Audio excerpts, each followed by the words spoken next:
All right, I think that we'll get going.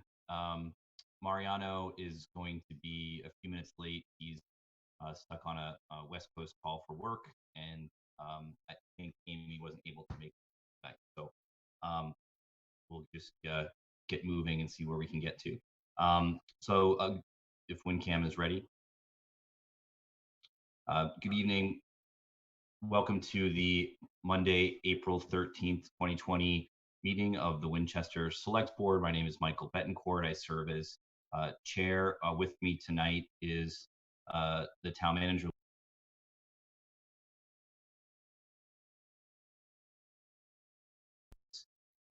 serves as vice chair. And I see Rick Tustin is on there as well. And I'm not sure the other numbers, but we'll get going. There are there's only one scheduled upcoming meeting, which is Monday, April 27th, which will be our next meeting. There may be another meeting next week as well on the disposition of a request from the Congregational Church. So we'll have to see if some of the information comes through. So we'll start with the item B, which is to accept donations. I'll take a motion to accept donation from the Council on Aging.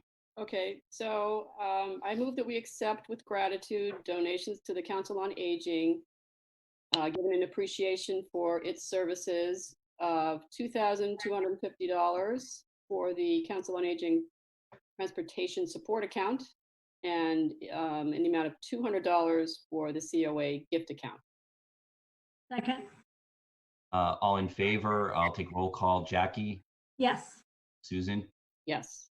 And yes for me, unanimous, 3-0. Thank you very much for that generous donation. The next item I wanted to take up briefly, I see Alan Iden is on the call here. Alan and Laura Fitzgerald, the Town Day Committee co-chairs, have rescheduled the Town Day to Friday, September 25th and Saturday, September 26th. I don't know if Alan, if you had anything. I like your background there. That's fantastic. Nice work. I think you beat us all tonight. So I can't quite hear you. He's on mute. You're on mute.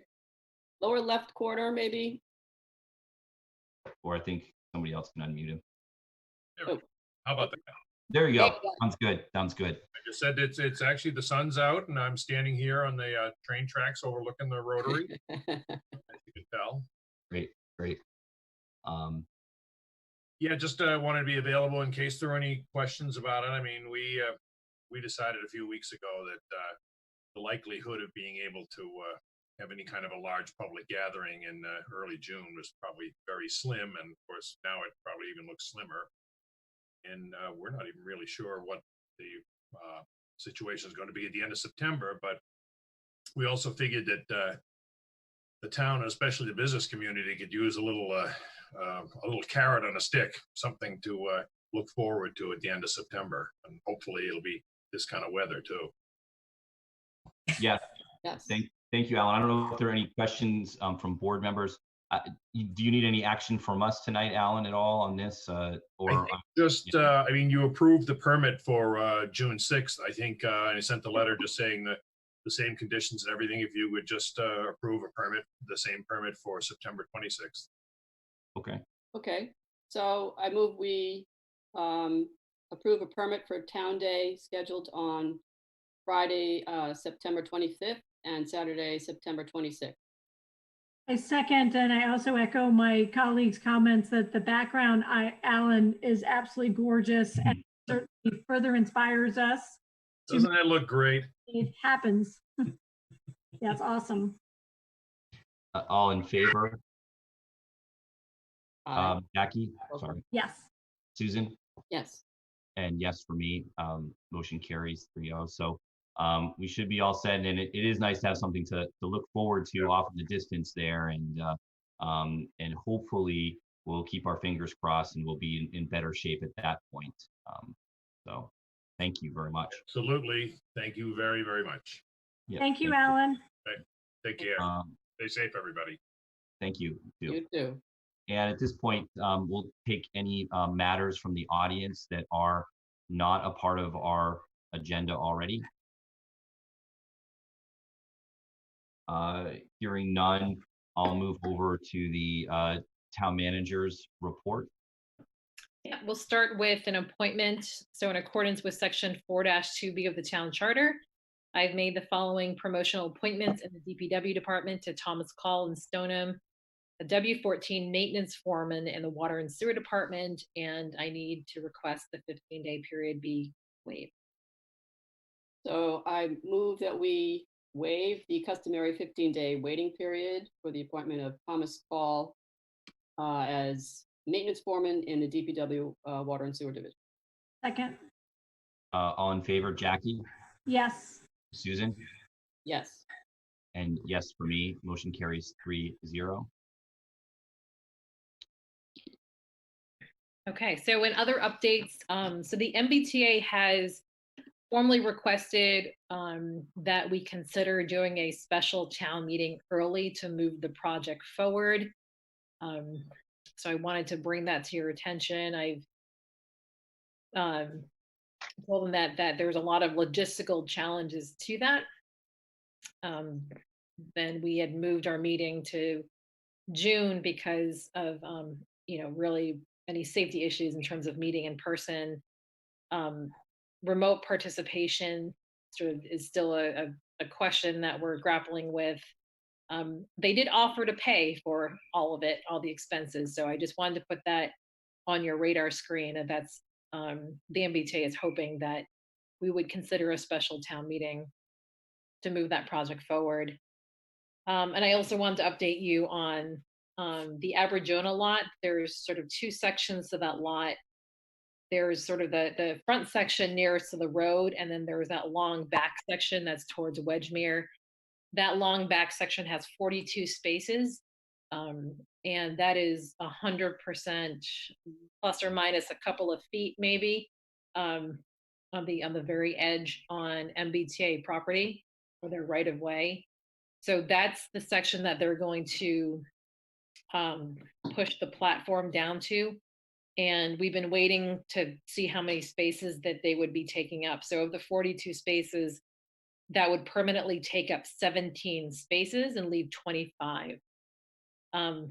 So that's a little bit comparable to Shore Road, a little bit more than they would have taken on Shore Road. I think that they would have permanently taken 10 spaces on that lot, and potentially some of the spaces across the street. So, but more or less around the same ballpark. So I don't know if you have any questions on where we are with the MBTA.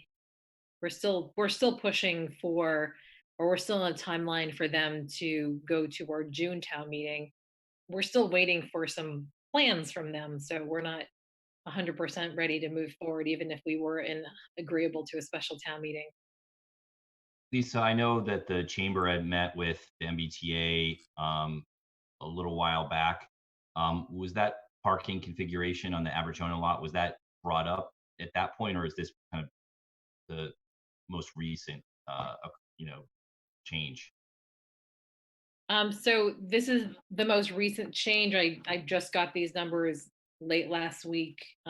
So my understanding is the last time they met with the chamber, it was really a request to move it from Shore Road to somewhere else.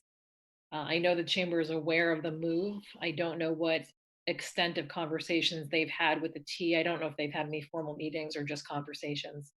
But I've informed the chamber of the move to Aberjona lot. They understand that there's going to be an impact there. They all seem generally fine with the move. Are there any questions from members of the board? So I have a sort of a clarifying question. I'm assuming that, you're talking about Shore Road. We are not going to be losing the parking spaces on Shore Road, the new Correct. plan. Yep, so the whole platform has shifted down. It will end sort of in the rotary. Still be in the rotary a little bit, but there won't be a pedestrian bridge, Mhm. and there won't be a ramp on Shore Road. Okay. And does this affect the building, the chamber building at all? No, because this is on the Aberjona lot. Oh, so okay. Never mind. Yeah, it's on the Yeah. other side. Other side. Okay. That's it. Can I just ask Lisa, thank you so much for that update, and thank you for working so hard on the town's behalf um, on all of these issues with the MBTA. Just out of curiosity, what's your view of these recent developments? No So pun- we are certainly updates. happy that they moved. I mean, it's the devil's in the details. So we still haven't gotten answers as to exactly what kind of materials they're going to be putting on the facade in each location. So they've kept talking about some cost sharing. They keep saying, so if you want granite instead of concrete in these certain areas, you need to pay us $200,000. And we look at the plans and we're saying, well, we see granite in a bunch of these locations, but we don't have any clarifications as to exactly what they're talking about and what they're exactly intending to do. So I mean, in the scheme of things, it's a minor issue to them, but for us, it's a major issue. I mean, they're asking us to pay a significant amount of money. We have no idea for what or where. If we had a sense of, these were the three abutments, or this was the particular area, and if you want it to be granite versus concrete, then here's the cost. But I mean, it's sort of like this general $200,000 that they dropped on us months ago. The plans have changed significantly. We haven't received any clarification. So it's just kind of odd. So there are these like really kind of frustrating loose ends that we're dealing with. We're still trying to get final plans on the elevator behind Thompson. So they are going to fix the stair, but they're also going to put an elevator back there. And they told us they were not going to give us any drawings, but we did ask for elevations and other plans. We're still waiting for those. So that's why I'm thinking I'm glad there's no town meeting happening in 2 weeks, because we still don't have a final project that we're looking at yet. I understand. That's really helpful. And I know there has been the ongoing discussion about materials. And as you pointed out, it's so important because you see so much of that because of almost the wall effect. But I was kind of curious about your comments about moving the platform down and losing the parking spot. What your view is on that? Yeah, so that was something that we're very supportive of them doing. Okay, thank you.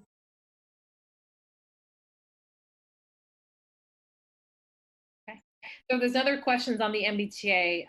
I know Rick is on the line, and I asked him to be on the line because we're going to talk a little bit more about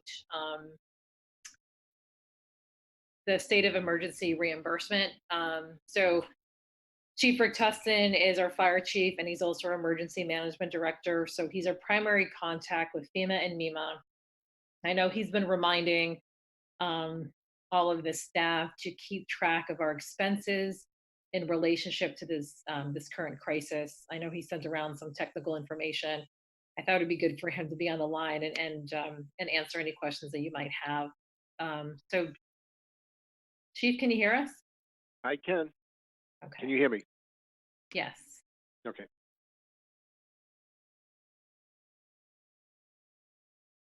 So do you mind helping walk through the process? I know there's different processes for the town to request materials and resources. It could be anything from the National Guard to PPE. There's also a way that we keep the state. There's like a web EOC system in which us and all the other municipalities sort of keep track of all the different activities that we're doing, whether it's restrictions or state of emergencies or different things that are happening in the community. So there's multiple levers that we're in charge of. But I know the reimbursement one, there is some guidance that because we fall under the state of emergency for this state, so it wasn't tied to a local state of emergency, which is a good thing. So if there's any expenditures that we expended prior to our local state of emergency, but as long as it was after the state of emergency, we can get those funds reimbursed. So Rick, I don't know if you want to talk a little bit more about the paperwork and the process and the timing. All right, so to begin with, again, as Lisa said, on a daily basis, we are monitoring on Web EOC, which is the state's web version of an emergency operations center.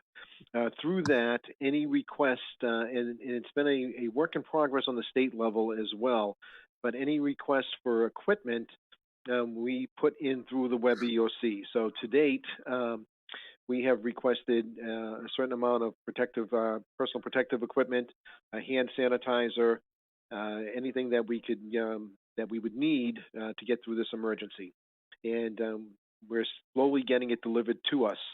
As far as our situational reports every day, we update the state as to what's going on here in Winchester. We monitor our workforce strength to make sure that they understand where we are with police, fire, and our emergency dispatches.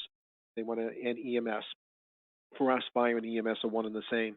So they want to be tracking, how the workforce is looking, and whether or not we're seeing shortages on the workforce. So that's an ongoing daily basis. We keep track of all that. They've asked us to monitor our use of PPE and only request it when we get down to a 7-day burn rate. Now that's on the MEMA side. Working with Jennifer hand in hand, and this is where it gets a little confusing. Through the Department of Public Health, any hospital, nursing home, any associated health facility has to go through Jennifer for their request, with the exception of sanitizing equipment, which has to go through us here in the emergency management. So that's an ongoing daily basis. Now, when all is said and done, we are registered with FEMA. All of the grant money or reimbursement money will come from FEMA to the state through the Mass Emergency Management Agency, and then from the Mass Emergency Management Agency, it'll come down to us. We're eligible for a 75% reimbursement on any of the identified expenditures. It's still very fluid.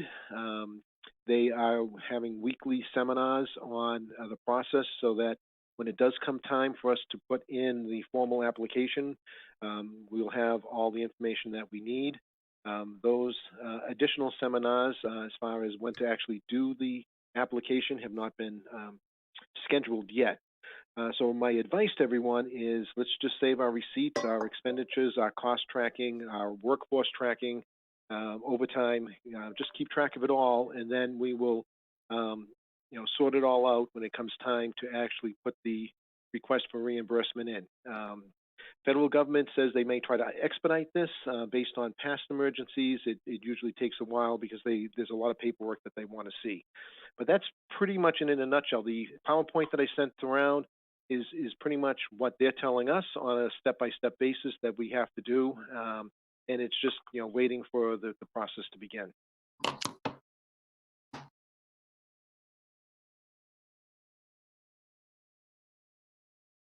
Rick, Questions? Yep. yeah, I just have a quick question for you. This is Mike Betancourt. We're planning our budget for the next few years, and as this seems to be a cost that we have to factor in for the future that we haven't really factored into our budget, do you think that there's any need for an additional line item in our budget for pandemic-related costs or anything that we can plan for? We use the reserve fund that the finance committee has at their discretion, but we could have been in a position at this time of year towards the end of our budget cycle that it was gone, and we would have been difficult for us to have access to the money that we needed for the Board of Health, for fire, for any number of reasons that we've applied it recently. Do you think that there's a number, or maybe, in the future, just something we can talk about? I can look into that. I would say that right now, we've been fortunate that through the stockpile of equipment, the emergency equipment that we've been requesting of late, the PPE that we've just received some deliveries on, is coming out of the federal government, so that we didn't have to pay for. We are keeping track of all of the PPE that we bought and the medical equipment that we bought out of our current budget, but that is now eligible to be reimbursed. So we're keeping those receipts. So out of our current budget, we have material that I hope that we can recover at least 75% of it, as is for the overtime that we're incurring to keep the staffing up. And again, fortunately, we haven't had major, sick outs such as some of the other fire departments have had. But we should be able to manage our overtime. Although I did put in, just for the sake of being prepared, I did give Mark a number of what could happen if we lost a quarter of our department all at once, and had to go 2 to 4 weeks without those personnel. Right now, I think that between us and the Department of Public Health and the material that they're able to provide, the equipment is the personal protective equipment is our biggest concern. That's our biggest need, and that's what's going to keep our personnel safe, is to keep that in there. And so far, we've been managing to either pay for that out of our current budget or get it donated from the federal government. So I can look into that tomorrow, Mike, and run some numbers and crunch some numbers. But right now, we're looking pretty good to get through the next 10 weeks if things, stay the same. And that's the big if. If we're hitting the apex this week and we keep our numbers down, we might be able to squeeze by with the material we have, and then just use the current operating budget that we currently have. But I can run some numbers tomorrow. I can look in and give that to Lisa. Great, thank you. I just have a follow-up on what Chairman Bettencourt had mentioned, Chief. So would you also be kind of accumulating data for overtime in other departments? You mentioned Department of Health, Public Health, or other expenditures, let's say town hall, town manager. Obviously a lot of employees have had to, I believe, work some extra hours and that sort of thing. So to Chairman Bettencourt's point, even not only in the future, but also currently, are you anticipating a request for an amount that relates not just to the PPA, because you indicated some of that's contributed, but that relates to overtime and not just in fire department? Thank you. Well, I would recommend that every department track their overtime cost, any backfilling cost, any expenses that were incurred, whether it be materials. Again, these grants are all reimbursable, so we actually have to spend the money up front. So it is, I would have to ask each department head, what have they spent in relation to handling this crisis. So any of the expenditures that Jennifer, through the Board of Health, anything that she's had to incur as a cost, we can certainly, put that in. Any of the expenses to pay the nurses that had to come on to help her with the tracking, we can get that cost. So the key to this is to just really keep good records, and then we submit it, and then it's up to the federal government to approve or not approve the expenditures that we put in. The list is not exhaustive, but it does cover quite a bit of items that we're currently doing, such as consumable supplies, and that includes coming out of our current stock as well. So they do take that into effect, that if we had to dip into our stock, and that goes not only for the fire department, but all the different departments, that if they had to utilize material that they wouldn't otherwise have utilized, we can recover that cost. So I think that the best way to answer that question is for us to, first off, see what the other departments are doing, making sure that they're tracking, and then get an idea of where they sit within their budget to get through the next 10 weeks. Thank you, Chief. So I have a tiny little question. I'm just more clarification. I know that we had to do some building cleaning, and I sort of recollect that the DPW did that. We didn't hire any outside consultants or anybody to come do building cleaning or, are we going to be able to recover for that stuff as well? That's within the eligible items list? So disinfecting of eligible public facilities, which are public buildings, would fall under that, especially the public safety building. This would be something that, again, I would look to, to Pete Lawson to say, can you calculate what the cost of the contractual people that he already had that are currently coming to the public safety building in the schools as part of the contract that was entered into before this emergency hit. We certainly, should put in for that. And again, putting in for it's not going to hurt. It's then going to be up to the federal government to then determine whether or not it's an eligible cost. So again, I would put in for everything and let them determine, what they're going to reimburse us for, and it's at a 75% reimbursement rate. Okay, thanks. Thanks, Rick. All right, thank you. Thanks, Chief. So I'll just add that a number of the expenditures we've been keeping track of in the town manager's office because it's part of the $115,000 initially that we received from FinCom. So we outlined what additional expenditures we thought we would need outside of our current budget. And then we're also tracking what we've expended within our current budget. So like, for example, DPW's been using a lot of their existing budget. We didn't have a really big request from them through FinCom, but the miscellaneous overtime for the smaller departments are all being run through my office right now. So we're keeping track of all of that, but there's so many different expenditures. We've bought different printers and laptops and equipment. We've had some training, even the cost of DocuSign, those are kinds of things that we would put in and see what we could get reimbursed. And you said, Lisa, that you thought just kind of ballpark, kind of at the outset of the state of emergency, that maybe 500,000 was a reasonable number of what we would need. We estimated, I want to say just about, it was under 500,000 in terms of what we've documented, but that doesn't include an expenditure of existing resources. So it would include like additional overtime that police and fire might need. But if they're using, so for example, I think it was about $6,000 in additional PPE equipment for the police department, but it doesn't mean that they didn't buy PPE from their own current budget. So we have to keep track of both. We have to keep track of the money they've expended from the additional output that FinCom gave us, and we have to track what they've expended through their normal budget procedures.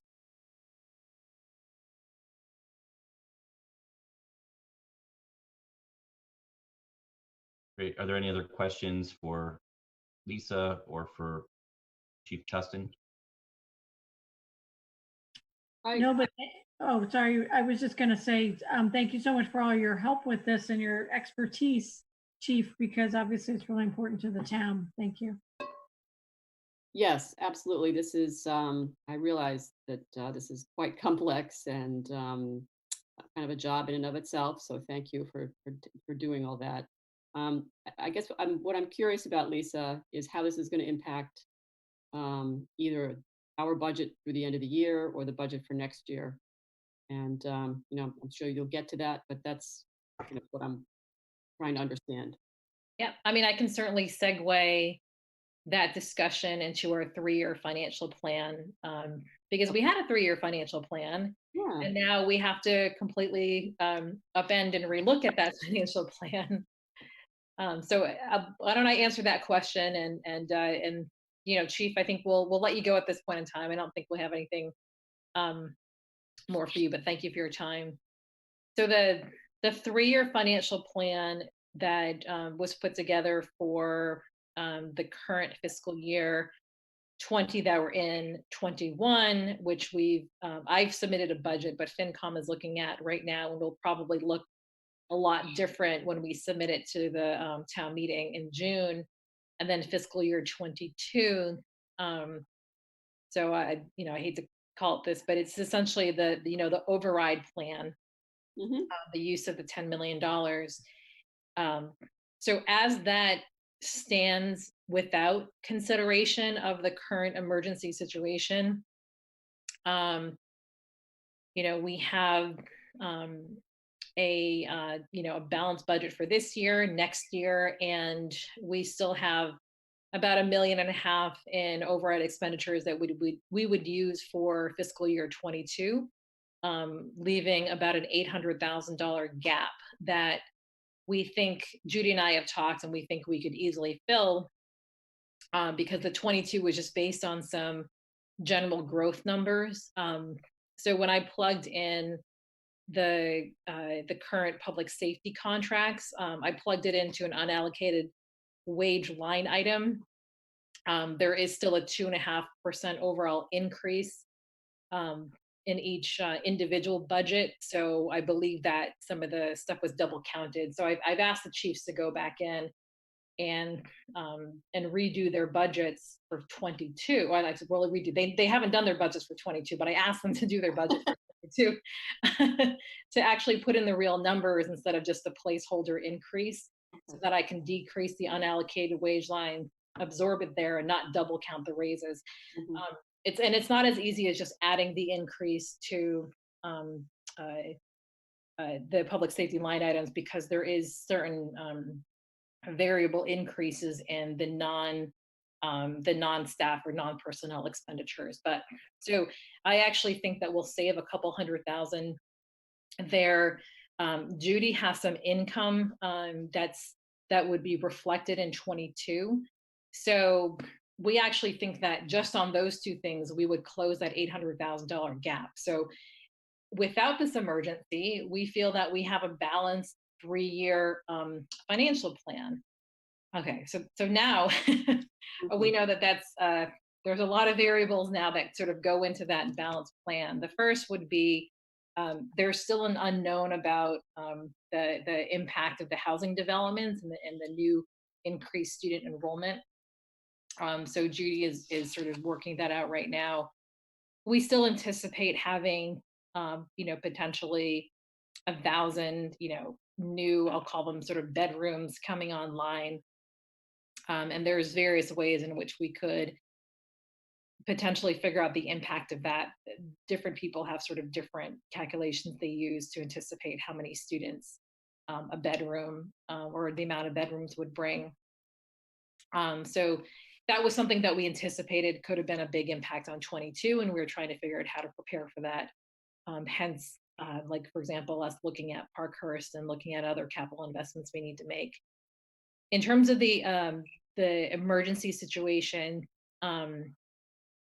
the expenses from an expenditure standpoint, I'll just say, knock on wood, we haven't seen a massive increase outside of really DPW in terms of the amount of money we've had to expend. For the most part, our public safety and our public works department, like as of today, haven't had any positive cases. So we have a full staff. We had prepared for a potential major reduction in staff, because they're out sick, which would have meant an increase in overtime.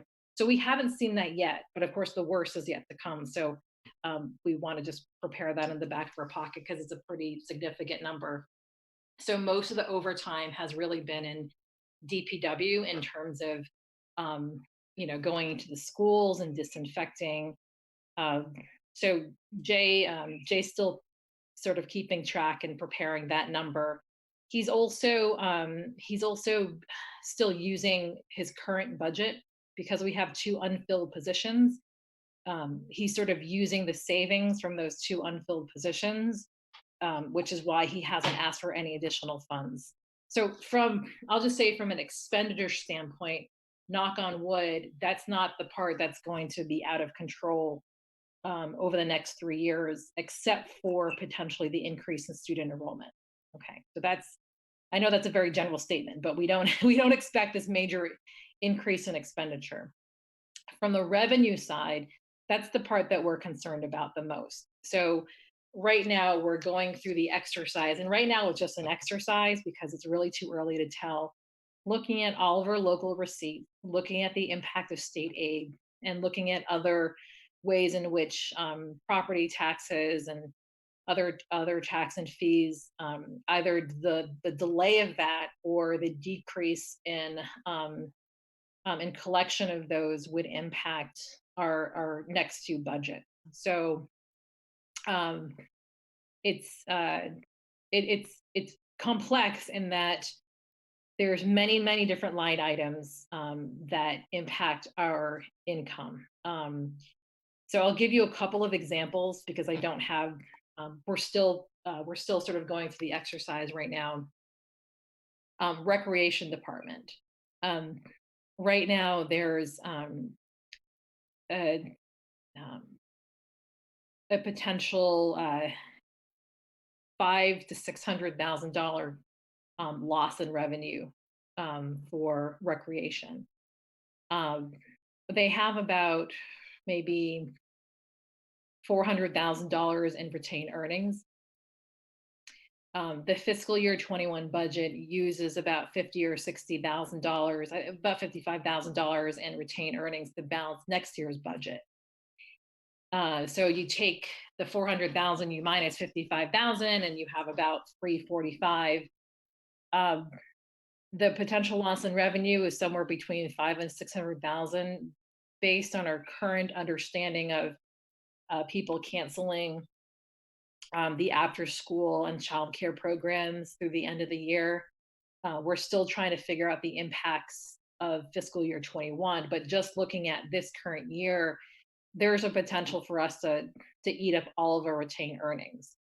So that has an impact on both this current fiscal year, in that if we lose 500,000 or 600,000 in revenue, typically we get about 2.1. So you can see where like a quarter of it, in terms of what's being impacted this last few months, makes sense.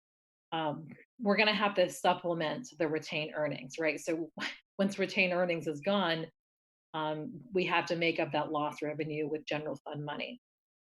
So a couple of things to consider. One is that we are still paying temporary employees in the recreation department through the end of May. The temporary employees alone are about $16,000 a week. We're not quite sure what we'll do after May. We're still considering that. But if we decide that it makes sense for us to lay off employees, then there's a potential savings in terms of the $16,000. However, we are self-insured for unemployment. So most of that savings would be eaten up through unemployment. So a lot of considerations, but it would have a small potential impact. So for next year, fiscal 21, a lot of the summer programs, we're again really not sure where that's going to stand. We have a lot of temporary employees that we would be hiring over the summer, and obviously we wouldn't be hiring those individuals. And a lot of the temporary employees that we're hiring right now, we typically would actually, they would actually stop working for us and stop being on our payroll at the end of the school year anyways. So again, that's just one example of something that you typically wouldn't consider impacting the budget as something that could potentially impact the budget. Okay, so jumping over to the big number, which is real estate taxes. So there's some like sort of misunderstanding that real estate taxes aren't due until the end of June. We really encourage people to pay their income tax or the real estate taxes on time if they can, because it will help fund vital services.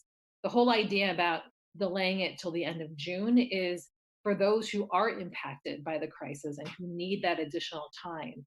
If people don't, we really encourage them to pay.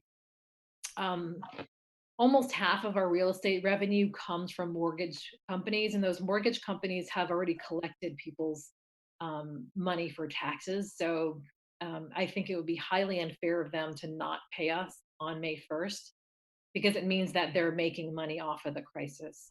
And there is, and I've thought about whether to contact our state legislation to see if they can maybe have some legislative control over these mortgage companies if they don't pay on time and they have the money available. I'm sure, as a taxpayer, I have mine auto deducted. I wouldn't want to think that my mortgage company is delaying payment of my taxes that I've already sent them a couple of months and then pocketing the difference there. So, um, and I know this is very general, but we receive about $25 million in real estate taxes every year. The current calculation from our treasurer is that if we receive 50% of this last quarter of the fiscal year, we would be okay. So, we receive $25,000 a quarter, not a year. So she basically says that, if we receive half of that by the end of the year, we could potentially, meet all of our bills. And there's other ways to maintain our bills, but it's very tight. And there's a couple of reasons why we really would want as much of that payment as possible. On July 1st, we have a $5.9 million capital payment. So, of that 25 million that comes in, that extra 12 or 13 million dollars, we really need that to pay that July 1st capital bill. The second thing is that the school department, the way that they work is that teachers can opt to have a lump sum payment of their entire summer cost up front. So for example, if they work, for June, July, August, they would get all of their June, July, August payment in the middle of June. That's about $6 million. So if everyone opts to have that big lump sum payment in June, we really need that money as soon as possible to be able to pay for that as well. Excise tax is the next big item. Excise taxes were due on April 6th. We've received 70% of our, I think it's about 2 or 3 million. I'm sorry, I don't have the exact number somewhere in my notes, but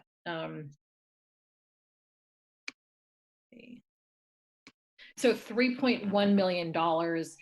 We received $2.8 million of that excise tax. That's a little lower than we would typically expect after the due date. And the next sort of check-in on whether we're on track is usually 30 days after our excise taxes are due, we go to about 90% collection. And then at that point in time, we usually send out demand and we're able to then collect most of the rest. So, we're going to wait until 30 days after April 6th and see if more of that comes in. So that's a couple $100,000 gap right now. Real estate taxes, even though they're not due yet, we've already received 15%. Some people pay as soon as they get the bill. So we're early in the cycle, we received a little bit of that. The local aid funding from the state, we receive that on a monthly basis. The state was supposed to have a consensus revenue public hearing, and unfortunately, I think they came into some technical difficulties and had to postpone it. So we don't have any information from the state as to where they're landing. I want to say that they have various experts. The state treasurer weighs in. We know that lottery funds are down, and lottery funds are a big part of state aid. So we have to keep an eye on that. Local receipts are parking revenue is probably going to be down. It's going to be down for the next few years just because of the MBTA. So we already kind of put in a little bit of we didn't have a really big number for that in the future years. The building permits, that has only recently slowed. So I have to really dig into that with our building department. The building permits were kind of ahead of schedule. So perhaps we might have made up in the last couple of months for the gap in the next few months. So we're trying to look at that. Meals tax, we typically receive $200,000. We've collected $100,000. We have another payment that's coming in, but obviously we expect a reduction in meals tax and would anticipate reducing that for next year. Penalties and interest, usually we receive about 200,000 a year. We've received 125,000 so far. Given that we're waiving penalties and interest, I'm not sure we're going to get much more for the rest of the year. There's also ambulance fees; those seem to be on track. Rental fees, there's sort of a question about.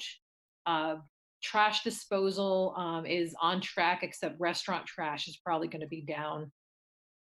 Um, the hospital pilot payment, I'll be honest, I haven't broached this with the hospital. I know that hospitals are struggling. They usually give us this payment sort of at the end of June. I'm gonna, probably not expect that we either get it on time or in the full amount, but that's a conversation I still need to have with the hospital. I just really don't think that now is a good time. We keep talking about more emergency related things, but it is on my radar screen. It's less than 100,000. Let me see. So yeah, I mean, I'm just, I could sort of go on and on, but there's a number of these fees. Some, if we collect less than we budget, the reason why it impacts the next fiscal year is the Department of Revenue for some of these line items usually does not allow us to budget more than we've received for the prior fiscal year. So if there's a line item that we budgeted 200,000 and next year we want to budget 200,000 and we only get 100,000, the state might only allow us to budget 100,000. So you sort of get an idea of sort of the thoroughness in which we're kind of going down each individual line item. I really don't want to kind of add them up yet and sort of give you a number of where I think we might be short for next fiscal year, just because so many of the variables are unknown, including how much state aid we're going to get. So I know that was a lot, but is there any sort of questions on what I've given you so far? So I have one, and are there any things any places where saving money, like energy costs because school buildings are closed, or I don't know, just kind of grasping at straws? Yes. We'll certainly save money with energy costs. So we've already put a sort of a reduction program in place. I mean, personnel is really the big one. Okay. And we might see some savings. I mean, the rec department is difficult because any savings there is also indicative of a loss in revenue. So it really is. We would really prefer a more, a fully staffed, robust program that's bringing in income. I was just curious about when you said that you're keeping an eye on a possible reduction of state contribution, state aid, whether or not that might be a component of a application along the lines that Chief Stetson was indicating, or even if the state may do that and therefore be able to continue to distribute like typical amounts. Yeah, I mean, if the state has a significant loss in revenue, they're not going to be, I don't think they're going to be able to make that up through any MEMA or FEMA reimbursements that they can get. So unfortunately, I think in terms of state aid, when you're losing, lottery revenue, for example, which is a big component, that I don't see that being a reimbursable expense. But again, the consensus revenue that the state is supposed to come up with is supposed to look at all of those things. They're supposed to look at sales tax and income tax and give us a much better insight.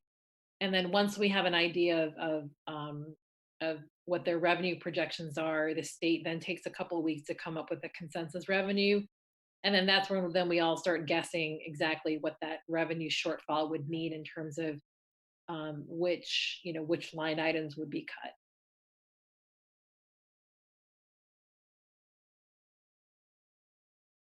I guess, does that get to Chief's comment that it's more about reimbursable expenses as opposed to things that you didn't get? Kind of. Correct. Yes. Yeah, thank you. Lisa, when we were working on the override, we came up with a projection for a few years based on what we were asking. Is there a way for us to see what the delta is from what we had forecasted to kind of what's actually happening, and where the increases are that we're facing? Let me see. So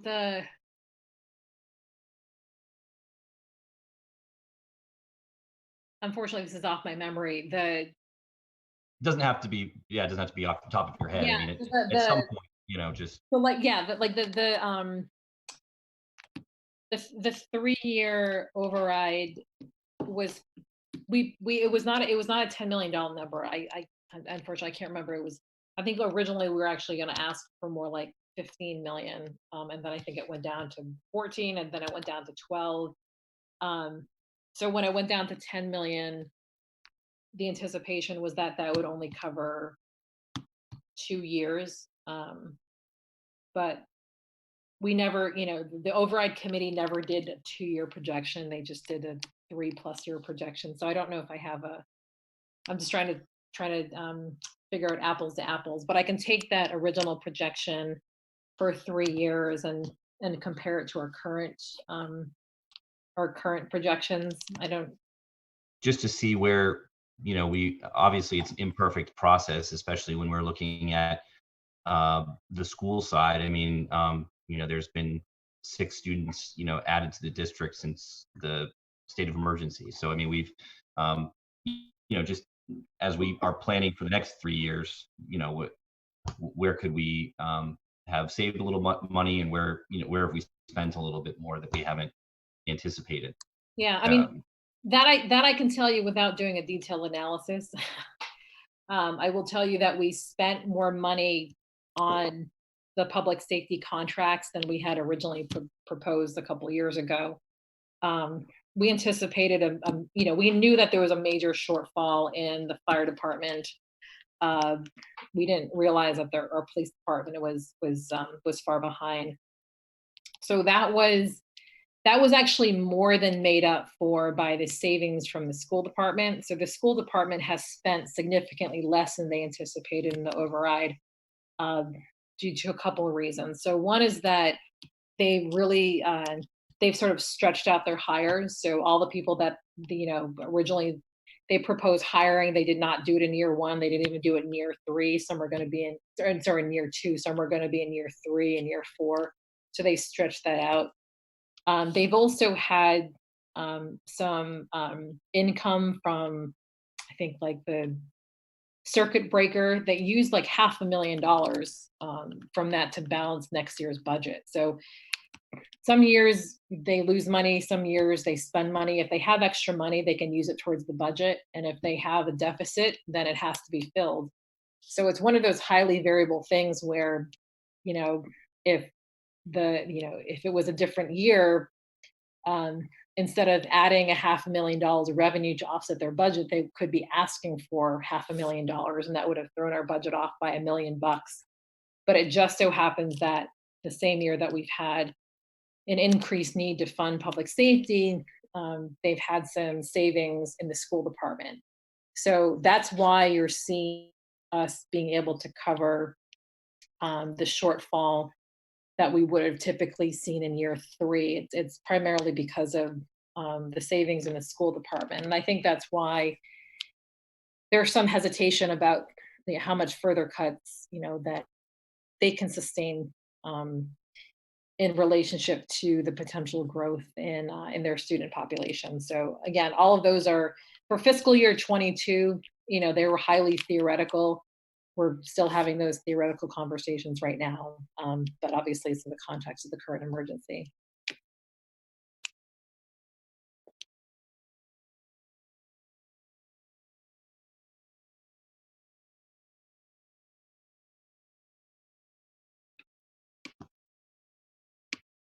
Are there any other questions, members of the board? No. So we're still kind of working on the budget at this point, trying to fine tune it. Yeah, I mean, until May 1st, we're really not going to have a sense of whether the mortgage companies are coming through in terms of cash flow.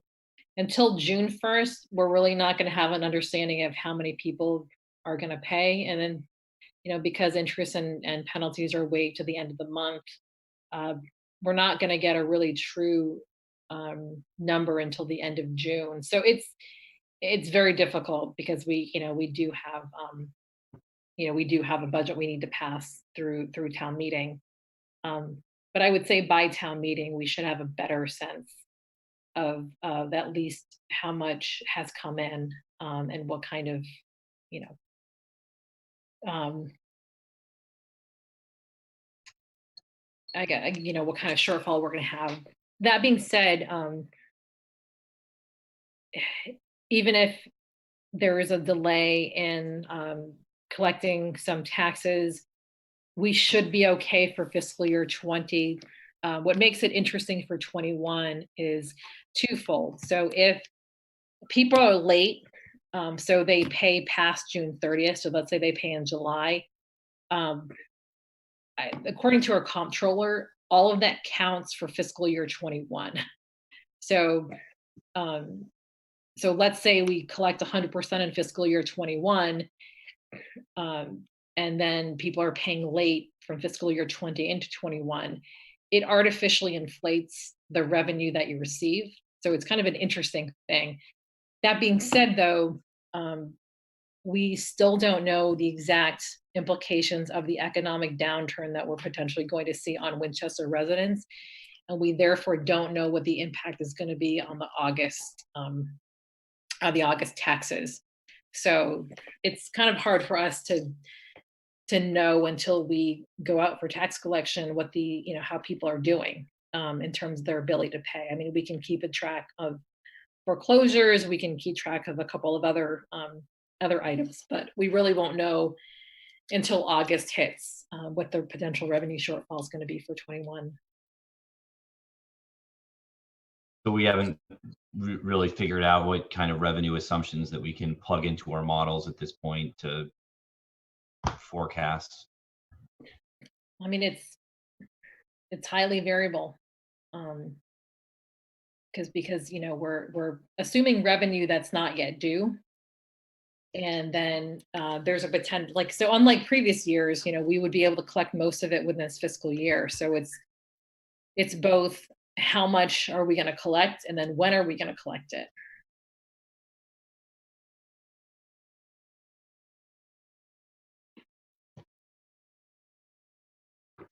So, I mean, we'll still put in assumptions as best we can, and then sort of monitor them on a weekly basis. But we do have some time before the town meeting, so we don't have to put everything firmly in stone at this point in time.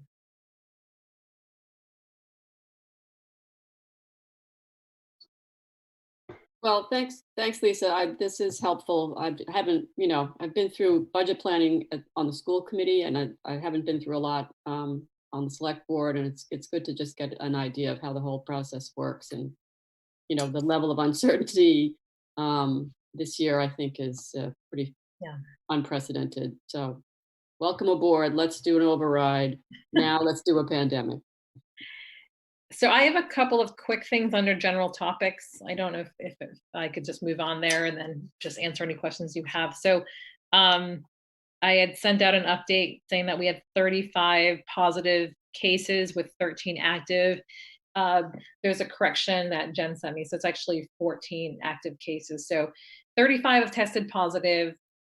14 are currently active cases, meaning they're still within their quarantine self-isolation period. Unfortunately, we had one deceased, and that means that there are 20 recovered cases, or people that have recovered. So Jay, our DPW director, has been sending me pictures all day long of trees that have fallen all over streets and on power lines. He just sent me some on Brookside Road and Azalea. So it's kind of interesting. He's also sent me, some videos of trees that are not doing so well, that haven't fallen, but are just in kind of a weakened state. So we do want to let people know that even though this storm might be over, the worst of it might be over tonight, that these trees are now in weakened positions. So to keep an eye out and call the DPW at 721-7100 if they have any public works related issues based on this current storm, or any issues at all.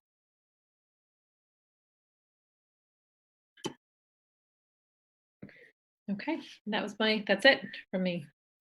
Okay.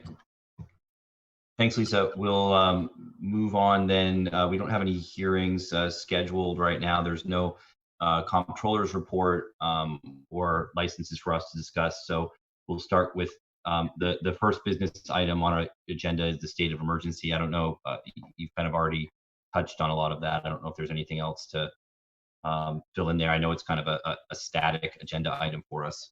Yeah, so I kind of struggled with this one. So there was a letter that was circulated last Wednesday by a couple of mayors, and it was like emailed to everybody at 2:30, and they asked people to let them know if community wanted to sign on board by 6.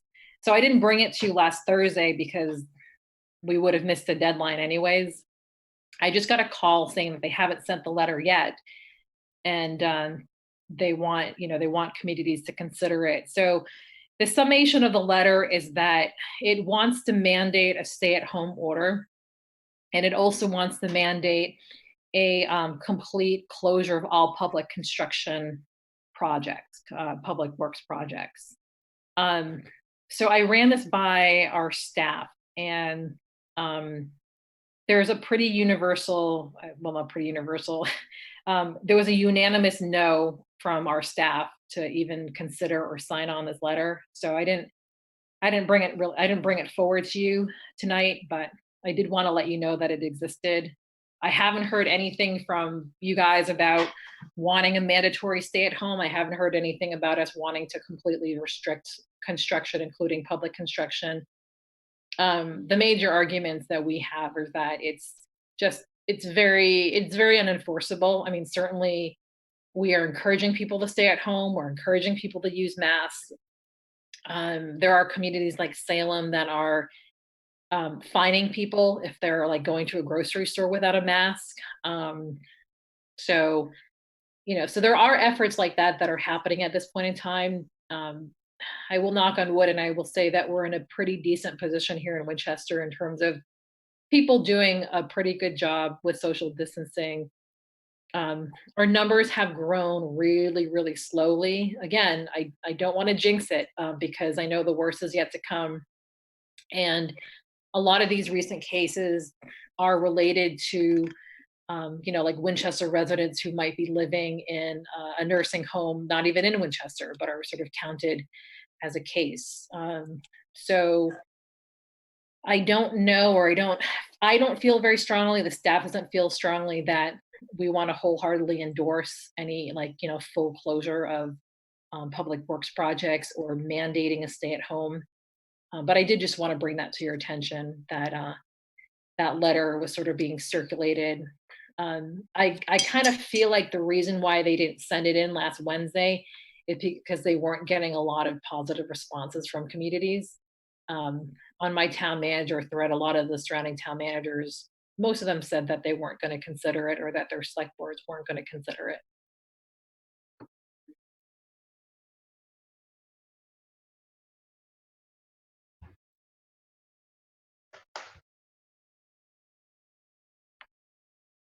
Okay. The next item is the Asa Fletcher Fund. I don't know if this is a specific, is this related to the United Way? Yeah, it is. So the United Way Fund, so that's still being set up. We're drafting the press release and we're hoping to release that soon. We still need to work out with the Jenks Center, because the Jenks Center has like 3 or 4 different entities, and some are 501c3s and some are not. So we're trying to work out which is the 501c3 and which one actually disperses the funds. So there's some work that we're doing behind the scenes. We're also looking for volunteers or any ideas of who could help be on a fundraising committee for that. There was some thought about us using the Asa Fletcher funds as like a matching or an early commitment to populate that fund. So this was on here for us to potentially vote. There's a couple issues with us voting to move any Asa Fletcher fund to United Way, since Asa Fletcher funds are considered public funds, and United Way is a 501c3. There's a restriction on using public funds as a quote unquote donation to a 501c3. So there's a couple of things that we can do. One is that we could vote to designate a portion of the Asa Fletcher fund towards this fund as an overall fund. So like the fund doesn't have to be located in one particular area. So we could just say in general that we'd like $10,000 of the Asa Fletcher fund to be used towards coronavirus relief efforts. The fund has a restriction that it be used towards the poor, and the United Way Relief Fund right now actually doesn't have any income restrictions. So I think we can still, if you want more information, or if you want us to sort of clarify this, we can do this at a future town meeting. But if we just sort of kept it within the town, we said that it was going to be matching funds, and it's specifically for the poor, so that we continue to do our own income checks. We could do that tonight, but I just wanted to bring that update to you. When do you think that we'll launch the website? So people can actually donate through the website right now. We just haven't advertised it. So it's in existence. It's just not launched, in that we haven't put together like a press release, a formal launch. So, I mean, hopefully we can get something going this week. Yeah, I think the one of the interest I have in moving forward a donation now would be that with the Jenks Center closed, which is kind of through the Council on Aging, is usually how people request Fletcher Fund support. And even though we know that there's a significant need right now, and that need is going to be growing, there's kind of a barrier to access that may not otherwise be there. So if there's a way for us to designate a portion, it's very similar to how we would normally designate that money. And we know from past years that need has been increasing. Certainly with the state of emergency and with the pandemic, there's probably even more of a need. So yeah, I guess if we're going to be doing, starting the website this week and doing a kickoff, I'd rather designate a portion of money tonight rather than wait. At least we can build that into the press release, and we don't necessarily have to turn the money over to the United Way. We can just have it designated as part of the promotion. So I don't know how anybody feels about that.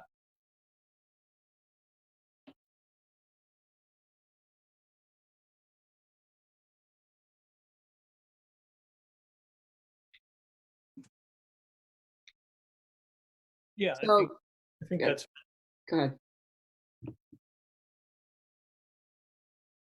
no, go ahead, Susan. Sorry. I just wanted to clarify. So we would be just saying designating a portion of the Asa Fletcher Fund for like coronavirus relief for the poor of Winchester. We're not donating it to United Way. Is that what we're doing? Correct. So the United Way is creating a fund, Yeah. but it doesn't mean that all efforts are going to be through that fund, right? So if the fundraising is really to supplement, area area organizations. So Mhm. let's say the Asa Fletcher Fund didn't have any money. Let's say if Asa Fletcher was an initiative and we needed money. They would actually fundraise, and then they would disperse checks to the Asa Fletcher Fund on a weekly basis. So, I mean that actually could happen. Yeah. So, right now there's like the a lot of the food pantries, um, we sent them towards Winchester, got lunch. It seems like the majority of the requests right now are for food assistance, because there is some current um, rental relief. Mhm. We anticipate that at some point in time, we really need to figure um, long-term housing impacts. The fund is really not able to deal with long-term housing impacts. So that's where we might, whether it's Asa Fletcher or whether it's our housing fund, we're able to kind of deal with those kinds of things. So I mean, it's a good partnership to have in terms of immediate relief, and then potentially some more interim or moderate term strategies. So we would designate it, I guess, as part of the Give Where You Live United Way program. I Yeah. guess that's right. So, and then if there was a specific need, we could have it be a direct payment, or however we want to have that move through the town. So Yes. I don't know. Lisa, what would you say? I don't know if you've thought about this at all. I mean, I've thought a little bit about an amount of money that we would approve as part of the, that we would designate for the Give Where You Live program.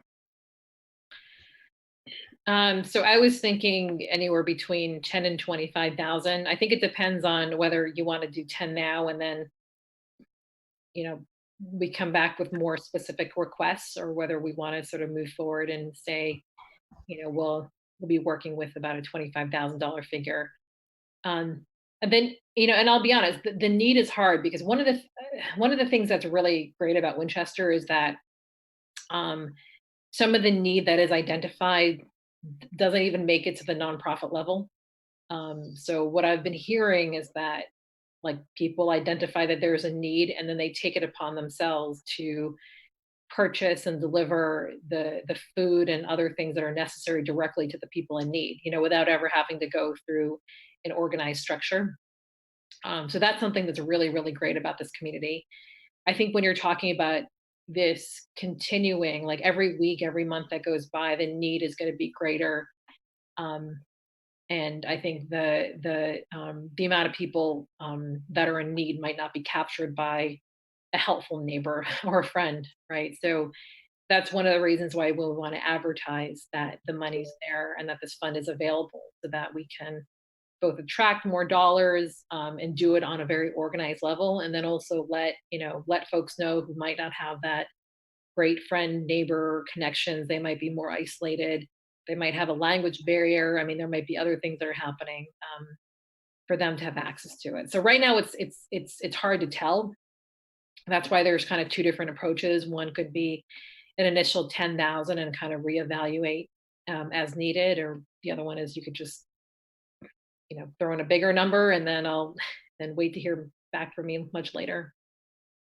I mean, I would be comfortable with 10. I don't know if where the board is on that. We typically will see requests for the Fletcher Fund kind of come in as a last ditch effort. Unfortunately, people that are really hard up on luck, they're getting evicted, or something, they've got medical issues, or so it would be nice to put this out there to proactively address some of the needs that we know that the state of emergency is going to cause. So that, I don't know, just my thought. So do you need a motion or? Sure. Yeah, if that's I move that we designate $10,000 within the Asa Fletcher Fund to be used for coronavirus relief to qualifying Winchester residents in conjunction with the United Way Give Where You Live program. I also like the idea that the chairman did with the idea of an amount now and then potentially increasing it later as a need is indicated.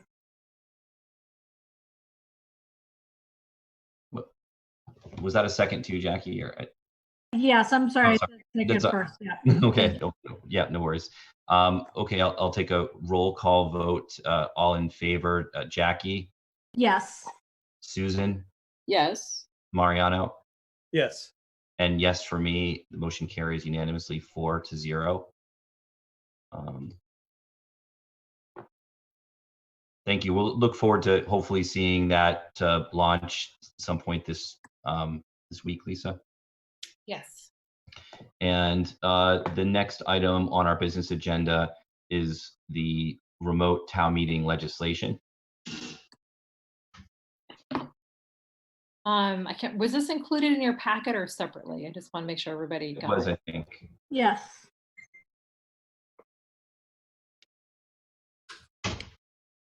Let's see, I think there was, okay, so this legislation has been filed, and I already heard back from Senator Lewis's office that he'll sign on as a co-sponsor. This sort of cleans up some of the language we need to have a fully effective remote town meeting where all votes count, including when we vote on issuing bonds or borrowing money. I think the language is.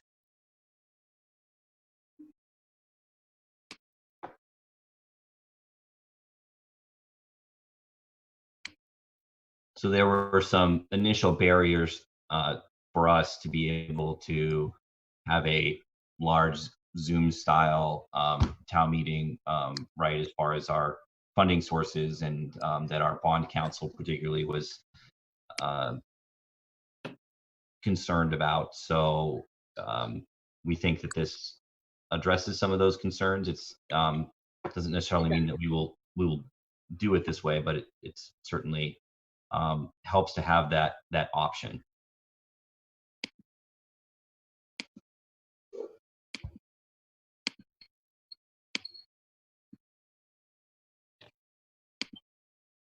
Were there any questions from board members about the legislation at all?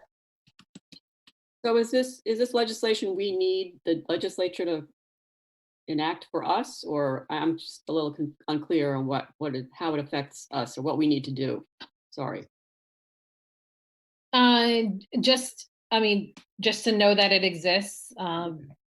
You could certainly vote to support it. I mean, and this was partially done at your direction.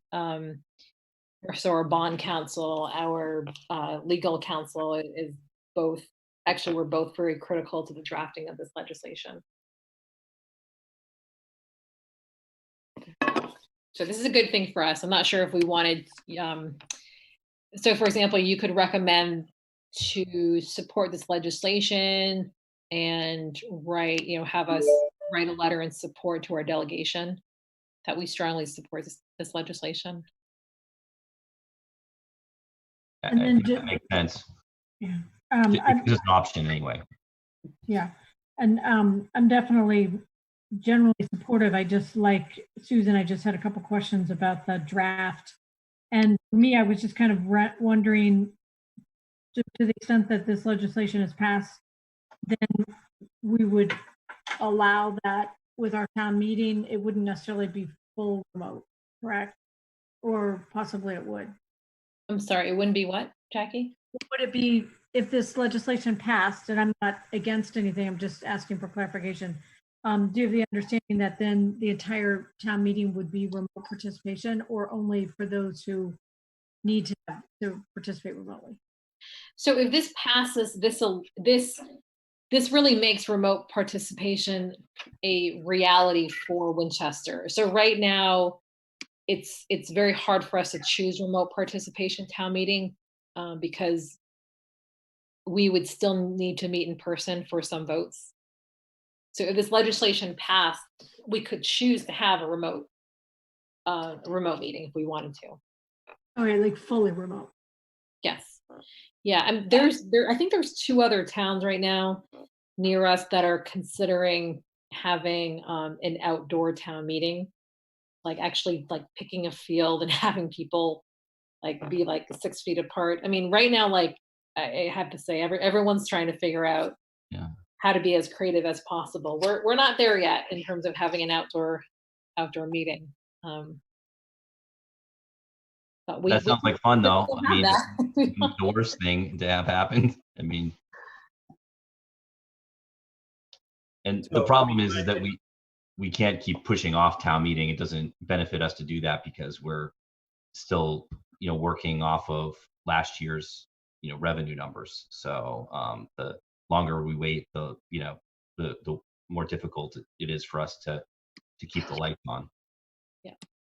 so in my view, I fully support this draft of the legislation. It doesn't uh, obligate us to have a virtual town meeting, but it gives us the option, and it's clear that both the moderator and the select board have to agree to call that option. So I think we should have a letter of support for our delegation that we do want to have this option in case we need it.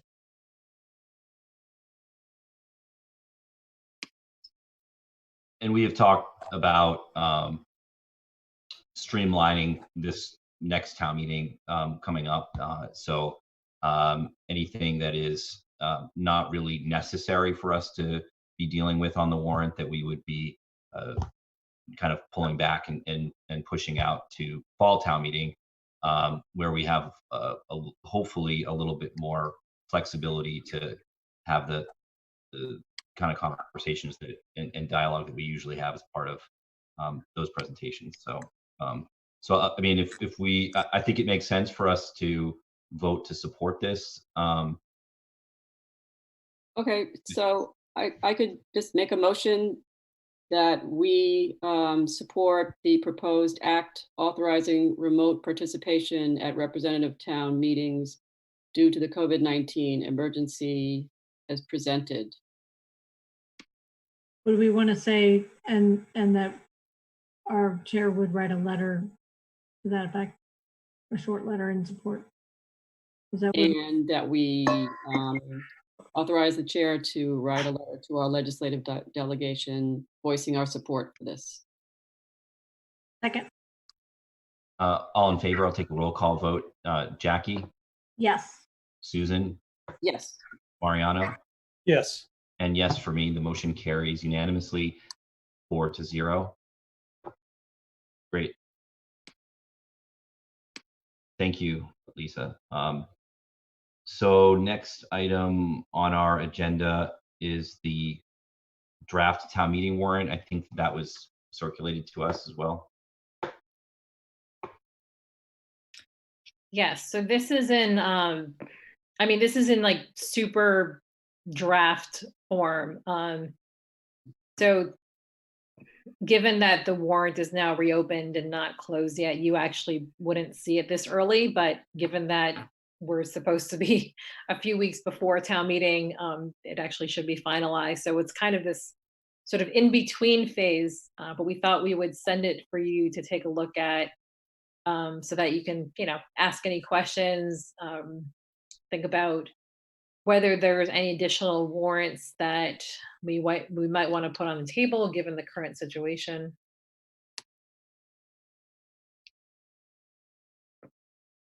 Lisa, do you have any suggestions or do you have anything in mind that we should add? Not at this point in time. Actually, I think that I'm going to delete Article 18. This is it's kind of a placeholder here. It's to transfer the select board housing fund to Winning Farm. We already did a chunk of it. Most of the select board housing fund is in the housing trust. I think we still want to keep a little bit in the select board housing trust fund because it has a little bit more flexibility and some purpose. So I'm not recommending any transfer, so I would just take that out. And I think following up on the comment that I made earlier too, we're expecting that reports from most of the bodies are going to be submitted in writing as well for town meeting members. So we're going to, what usually kind of takes a long time for us, hopefully we can have submitted in writing or a presentation that can be a little bit more easily digested by the town meeting if we are in a remote situation, or if we're trying to move pretty quickly through a town meeting, if we are able to do it in person.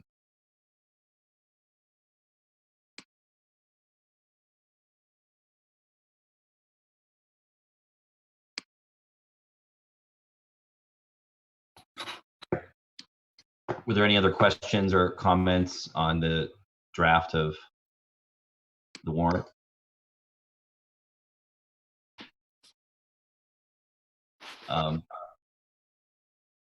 Great. So number 5 on our business agenda item, the cable contracts. Yeah, so the cable contracts are coming due. The cable advisory committee notified me like late last week after this was on our agenda that they would like to meet first and then make a recommendation to select board. And my understanding is that they're meeting tomorrow. So there's no action that needs to be taken right now. That is correct. We're meeting tomorrow. Thanks, Jackie. Great. The next item on the agenda, number 6, is Public Lands Preservation Act.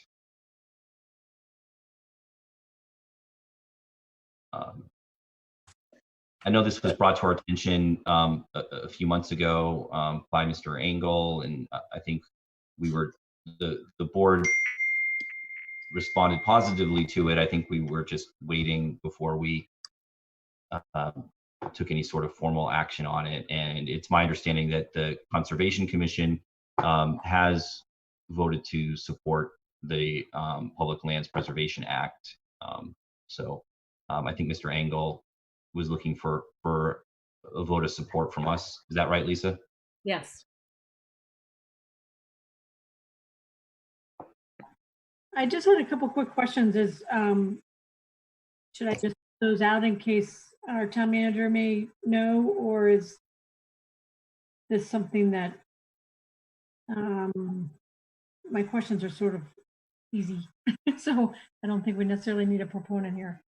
I guess I'll just launch in. Is that okay? Yeah. Okay. So, I mean, in general, obviously, it seems like a really important effort with respect to public lands that are public resources and are enjoyed by everyone. And I understood the presentation, at least as it's written, but I'm assuming that at least, like, does it change anything immediately? Like, if we indicate our support for it, what, if anything, happens? So, I mean, there's a bunch of different organizations that are advocating for it. You know, we're not like an active advocator in that, like I'm not going to the State House to testify. But what my understanding is, what they would do is they would add our name to the list of supporters. I'm trying to think of, there's not really a page, but so in your packet, it has a list of supporting organizations, supporting conservation commissions, which includes Winchester is on there because they voted already. And then underneath that is supporting elected municipal officials and boards. So like you'll see the Weston Select Board is on there. So my guess is that after that, they'll put Winchester Select Board if you vote in favor of it.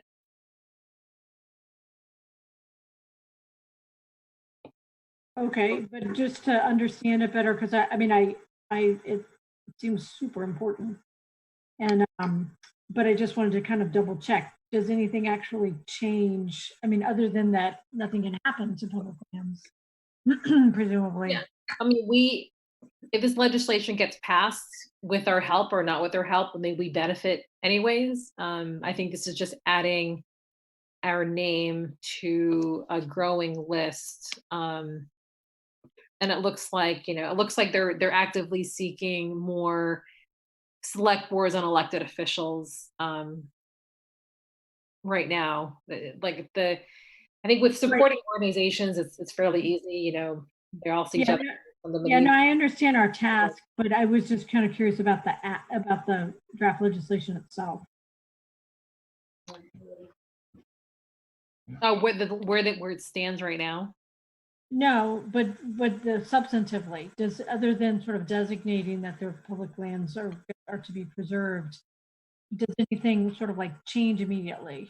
In other words, like I think we probably have a consensus to support this. I just want to make sure I know a little bit more about what we're supporting, other than what's written here, which is very helpful. I mean, I'm assuming it's literally as it's saying, to preserve public lands so that the status quo remains and that's not diminished. But I'm just I just wanted to double check. Is there anything else to that I'm missing that isn't in the materials? So Jackie, Yeah.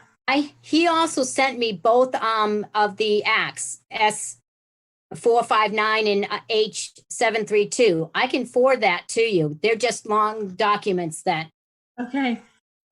No, I want to get some more information. Yeah, no, I believe I understand it. I just wanted to double check that nothing actually changes. Like it's not like our community, for example, has to pay to some organization or something like that. I mean, it's really what's indicated here.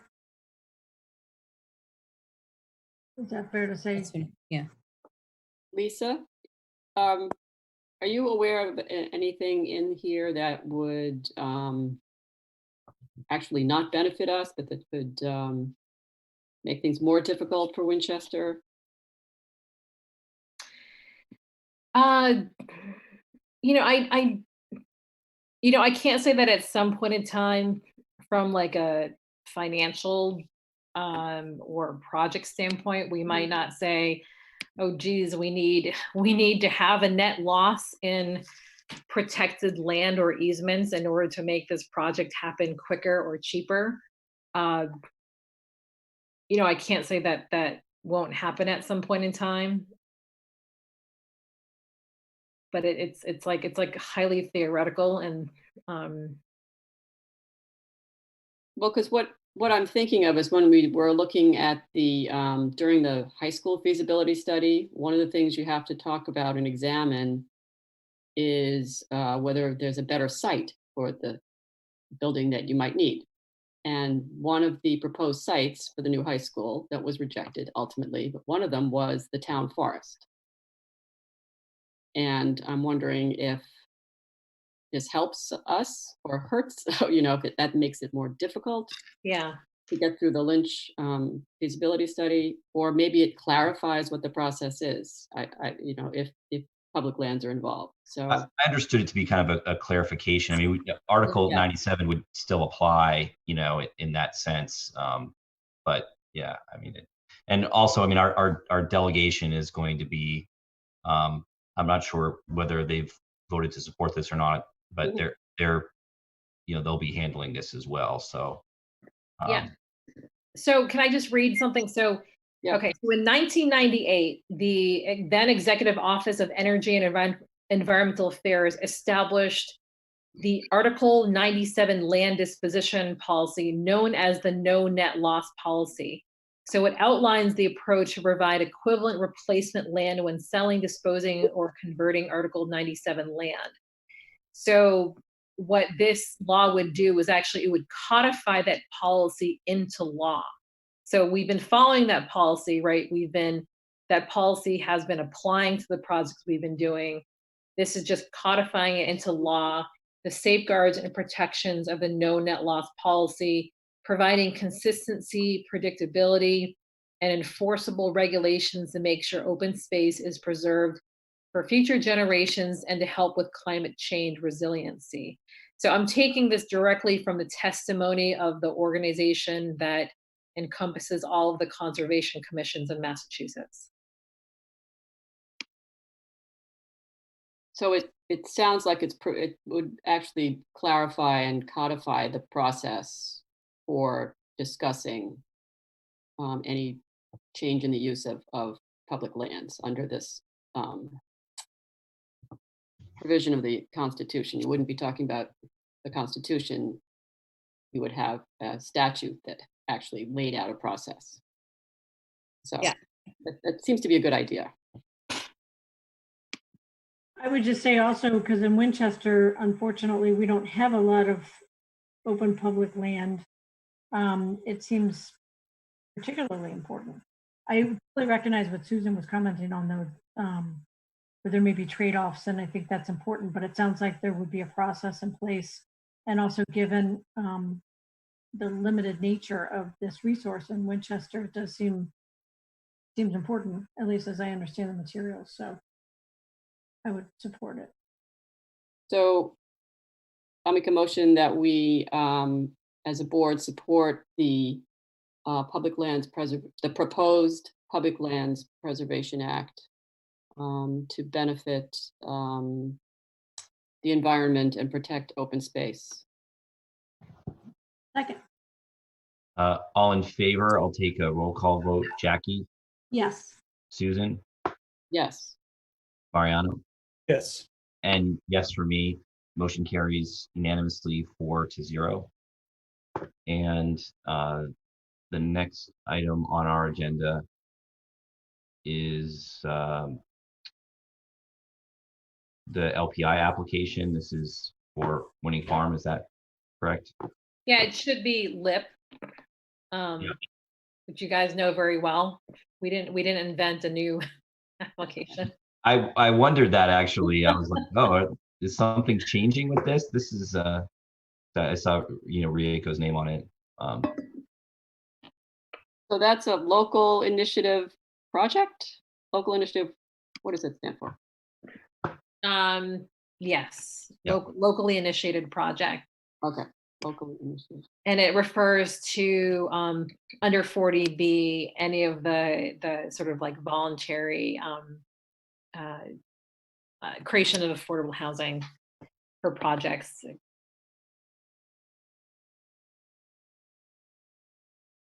So I think this was part of the plan for Winning Farm for a long time, that there would be 2 affordable units. And this is to sort of implement that plan, to carry that out and actually sell those units. I'm trying to see the exact signature page.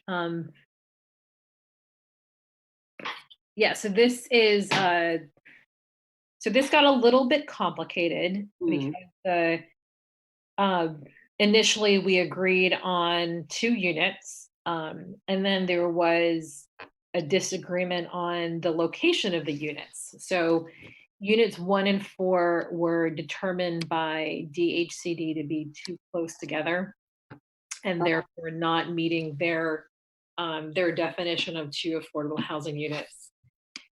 So we thought that the units were fine. I know John Serbier was on the call earlier. I think he dropped off. I believe, I don't want to speak for them, but I believe that for the most part, they thought that the unit location was fine. So DHCD was the only one that had a major problem with the location of 1 and 4. So what we agreed to do is there's a lot of like different proposals that some were not allowed because we just didn't have a legal mechanism to do it in terms of additional relief or support. We ended up agreeing that Bonvi, so what Bonvi, the developer of Winning Farm, was going to do was help create another offsite unit. And there was sort of discussions about whether the help of creation would be a donation to one of our funds, which, to be honest, would not have resulted in an additional unit because the funds would have been too small for us to actually be able to afford. So we were trying to figure out how to actually get an additional unit created. So we settled on sort of a creative solution where the Winchester Housing Authority, which is receiving funds from the select board's housing fund to build on Chester Street. So they were having difficulty, and they didn't really have like a clerk of the works or a project manager for that project. So we thought that if Bonvi provided pro bono services to help them build that project, then that would come in,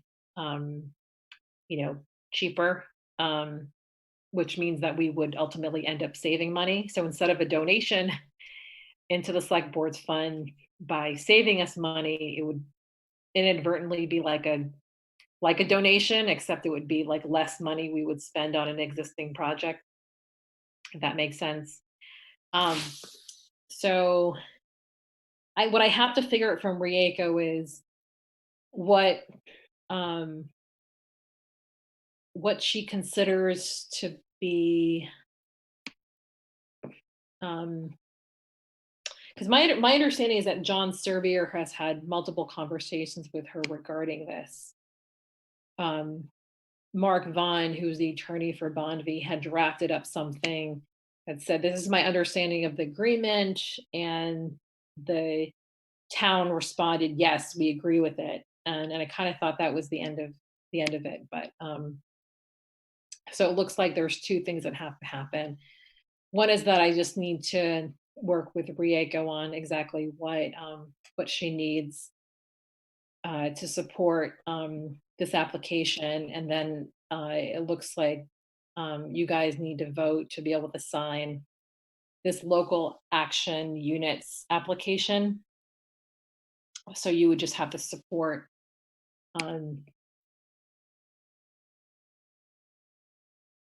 I guess it would just be a general vote from you to support the Winning Farm Winchester local initiative program application for local action units. So Lisa, just as clarification, so there were 2 units as part of the negotiated agreement with Winning Farm. So is this 2 units plus what's happening on Chester Street, or is this something different from that? So I believe that the application itself only speaks to units 1 and 4.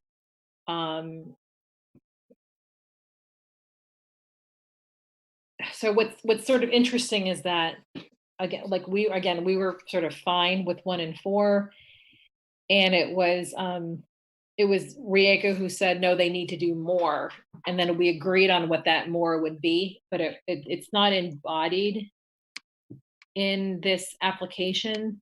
And I don't see it doesn't kind of seem like it needs to be embodied in this application. I think a side agreement is fine.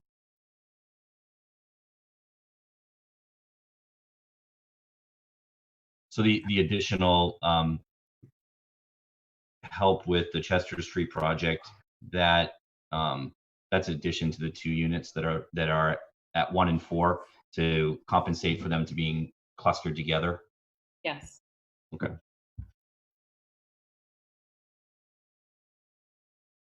I'm just curious, I know John must have dropped off because I did see him earlier, both video and audio. But it's your understanding, Lisa, that Town Manager Wong, that he would be in favor of a motion by us? Yeah, I mean, I worked with John Serbier on this arrangement with Bonvi and Winning Farm and the Winchester Housing Authority. Okay, just wanted to double check. Thanks. So would it make sense to approve? I'm not sure if that's the right word. You want us to approve this application on the understanding that further let's see, assistance with a project on Chester Street would be forthcoming from the Winning Farm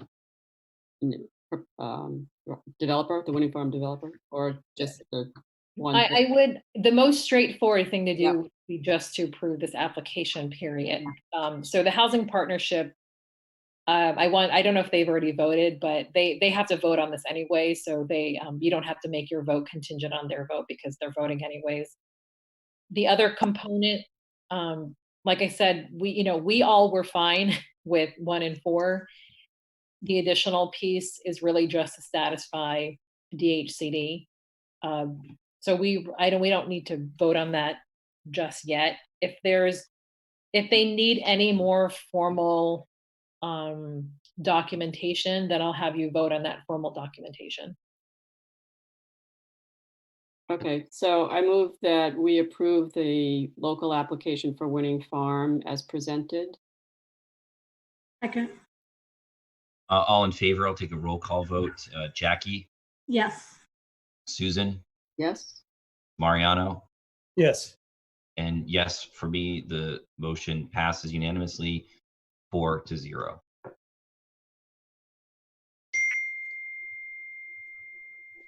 Was there Done. any more items or any other questions or?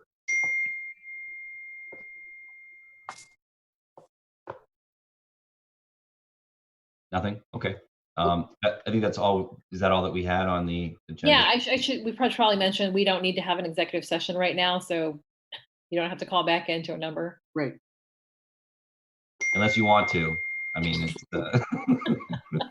just to hang out and a little while longer. And we are having a meeting on Thursday to That's what I was dive gonna more mention. deeply into the finances. Great. I'll take a motion to adjourn. So moved?